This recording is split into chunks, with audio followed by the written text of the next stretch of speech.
that Yes, belief yes. about Donald Trump, eh? Well, look, first of all, congratulations, both of you guys were... We're not there yet. You're further than anybody said you would be. And I have enough class, and I was raised well enough to say, when you outdo... Yes, sir, thank you. When you outdo expectations, good for you. But there's another side to this. People have talked about a miracle. I'm hearing about a nightmare. It's hard to be a parent tonight for a lot of us. You tell your kids, don't be a bully. You tell your kids, don't be a bigot. You tell your kids, do your homework and be prepared. And then you have this outcome, and you have people putting children to bed tonight, and they're afraid of breakfast. They're afraid of, how do I explain this to my children? I have Muslim friends who are texting me tonight saying, should I leave the country? I have families of immigrants that are terrified tonight. This was many things.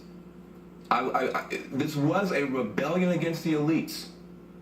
True, it was a complete reinvention of politics and polls, it's true. But it was also something else. We've talked about race. I mean, we've talked about everything but race tonight. We've talked about income. We've talked about class. We've talked about region. We haven't talked about race. This was a white lash. This was a white lash against a changing country. It was a white lash against a black president in part. And that's the part where the pain comes. And Donald Trump has a responsibility tonight to come out and reassure people that he is going to be the president of all the people who he insulted and offended and brushed aside. Yeah, when you say you want to take your country back, you got a lot of people who feel that we're not represented well either.